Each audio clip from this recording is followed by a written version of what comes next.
Long time no see. Happy holidays. I don't know if y'all got to see that last little thing. I had to do it on my telephone, because if I give it to you like this, everything is all upside down, backwards, or what have you. It's just not easy to read, I don't think. You know, my dyslexia don't help in that situation. But it's really quite a simple little thing. And I'll break it down a little later. I'll do something that's really interesting about it. But you know, my art classes are opening up, and eventually, you know, I'm not going to be such a secret. What I teach, you know, in art, when I teach people how to paint, it follows along these lines of these teachings, except that, you know, I leave that out because to them they'll hear it as preaching. And, you know, and I've been doing this for years and years and years, the teaching part of teaching someone how to, look at, here comes the goddamn airplane.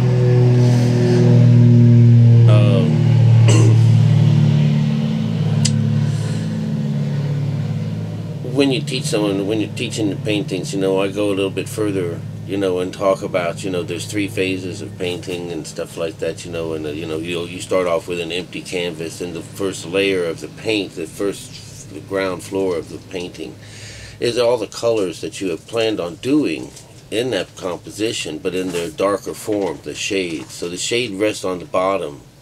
So you'll see that matches pretty much with the lower conscious, is that, you know, that's the shady, and it's important. It's the evil side of us, or the dirty side, or the sinful side.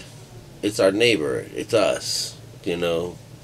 Well, anyways, that's the color. Regardless of the composition, you're going to have the little darker shade of this color underneath that, 100%. And now your foundation is built off this shade. The next thing you know, you have the second phase of painting. The second becomes the color itself now. And everything is based off of the color having a dark side and a light side. That's the whole thing. That's the whole idea behind painting. And when you go about bringing this to life, the idea is the second phase is the color itself, and instead of just slathering it on 100%, you have to leave something behind. You have to leave a little shade, because that shade's important. It becomes the necessary evil and the ugly part of our painting. We have to trudge through this part of the picture. So the second phase becomes a little smaller than the first one, and so that you're leaving something behind. So you're painting less as you're going. And so this would represent you, the person. Alright. And it's a deliberate paint stroke. It's no longer just clear. And then there's the third phase, and the third phase is introducing white into the color, and it's a light. So green, whatever the color it is, the third phase is to introduce sunshine into this color that you've made. And it goes on top of the second phase, and you got to leave something of it behind. So in reality, you know, you're seeing, you know, you're painting less as you move up this ladder, and things become more balanced as they come up the ladder and as they progress into the higher realms. And from that particular, so you see that this is the way you teach. You're creating something. It's the same. It's the same conscious. The lower vibrations are the reds and the browns. That's why they're the shades. They're the earth, you know. And then as you go up, everything gets higher and brighter. That's where your individual colors show up. And then the higher you go with the purple, the blues and the purples. This is the delta frequency that we're all, you know, asked to come join every now and then. And that gets me to another little point, is that, you know, we catch a lot of shit calling this New Age philosophy and stuff like that. You know, it's quite older than that. You know, if you followed any of what I've said, it's thousands and thousands and thousands of years old. Maybe because we're finally reading it correctly in a new age, that, you know, people can, you know, and people are really stupid, you know, nowadays. You gotta figure that in too. We're devolving at impressive rates. But I'm not going to argue that with anyone. But this whole idea that we're not connected to God is just the opposite. This personal connection brings you to God. To not believe in the brutal or the brutality, the violence part of the Bible, which is what 90% of everyone else does. They just have to believe it, that they have to kill someone for their salvation. They just can't get the taste of blood out of their mouths. It's been so long, and they're just so used to it, and it gives them the reason to hate people and to be divisive, and when they say that they get all of their morals from this. It's just really strange and twisted. And to call us the bad guys because we don't want to believe like this narrative that of this, this fleshy part of this, when the book tells you how to read it, tells you this is an allegory and this is a parable, and and just people decide to say, well, an allegory and a parable, well, that's how God speaks to people. That's no shit. But do you know that means it's a vessel? It's telling us a story. It's a message in a bottle, and you have to decipher it to get the intended messages out of it. But anyways, the outside thing is a control thing. So you'll wind that's why they've done it this way, and they tell you right out the bat that that religion conspires with the system in order to trick you into killing this Christ out of you, seeking him outside of yourself, seeking him, finding him. Don't even look inside, and don't talk to Buddha, and don't talk to Krishna, don't even look in. I tell you that this is the truth, and you got to believe it, and you got to forsake everything else. You better do what I say. That's just a lobotomy, a future lobotomy coming about someone. And, you miss God altogether. You miss him altogether, so you can call me anything you want, The last thing I am is an atheist, And I'll make fun of the Christians, because to me they are the atheists. Them and the atheists, because they're misled and going down another path. They're in the same boat, and they can come around and act like demons on my channel, just being mad. I call it getting the red out. Enjoy yourself.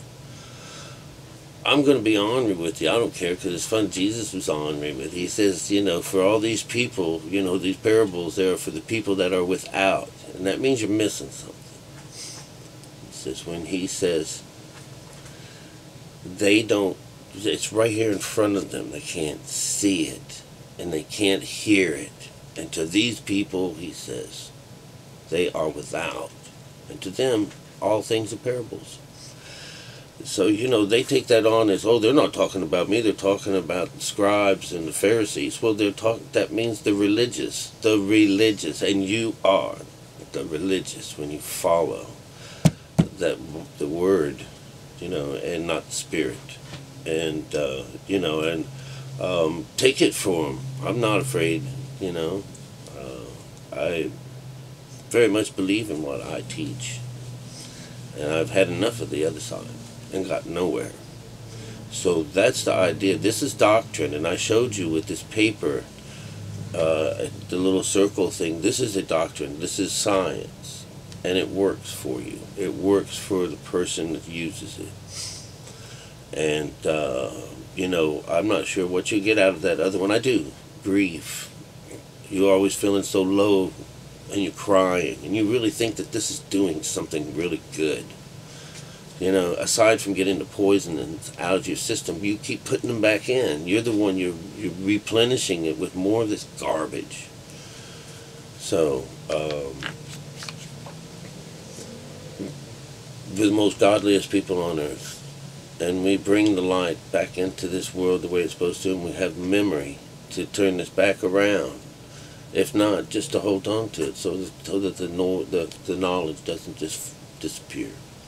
We're in that time and age in the world, in the creation, where we're now closer to being able to communicate with this other side of us much easier.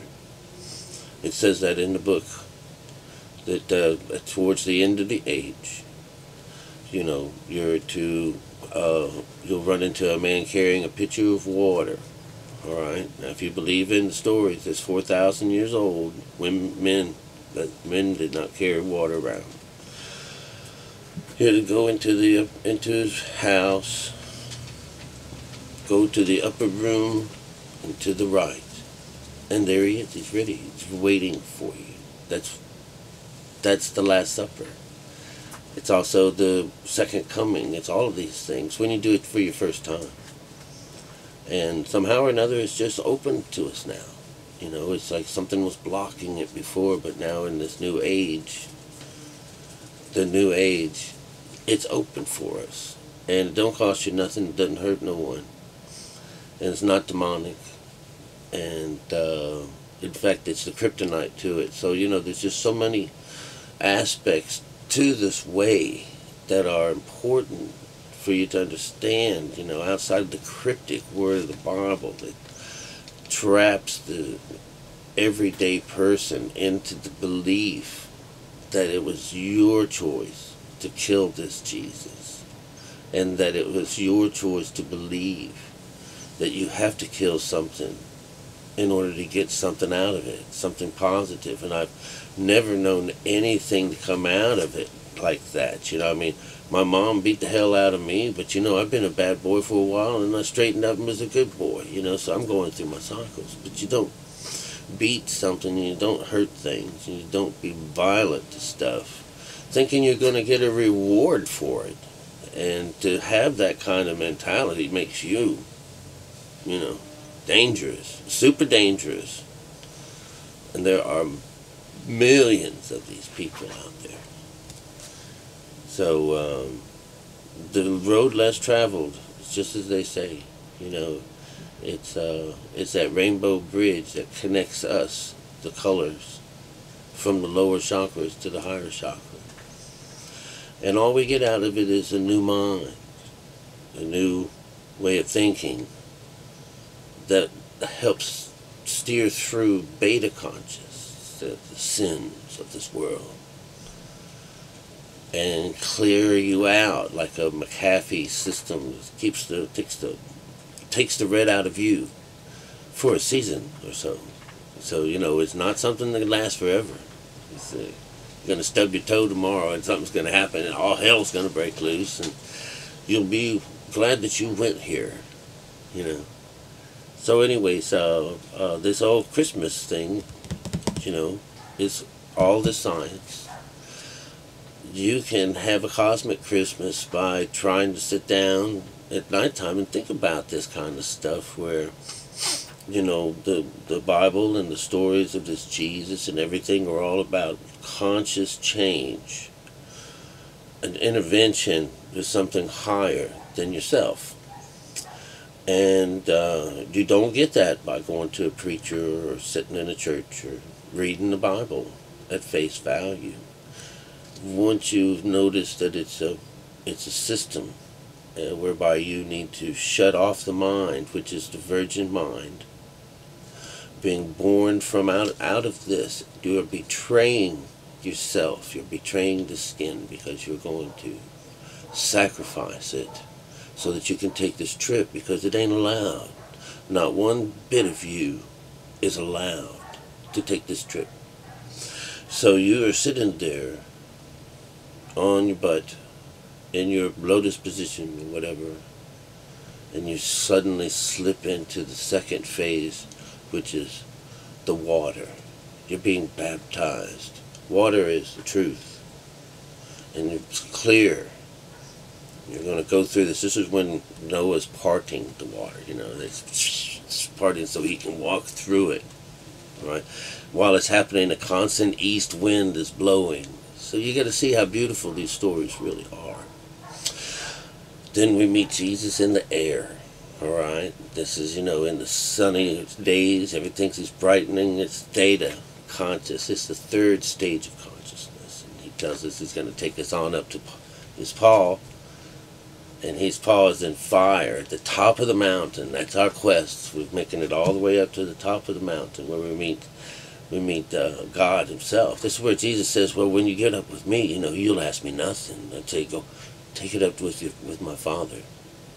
Go ahead. So it's really sweet. All of this is about that. And then God does his little thing, zip zap, what have you. It only takes, like it says, as fast as lightning travels from east to west. That communication thing happens, and you never know anything about it. It's a thief of the night, You've been sitting there, I've been sitting here trying to shut my mind off, and it won't shut off. I don't think I'm ever going to make it. Well, one of those times. That's all it takes, and then you're hooked. Then you are called. Remember, a lot of people are called, but few are chosen. So when you finally make this, you're thinking inward now. You're inside. You're inwardly person. You're seeking the Lord through the inside, where the kingdom of the Lord, the kingdom of God is. No preacher, no church is going to open up what's inside of you. You have to open up what's inside. You're the only priest allowed in your temple. You. Anyways, Merry Christmas. I love you. And I'll chat with you soon. All right, bye.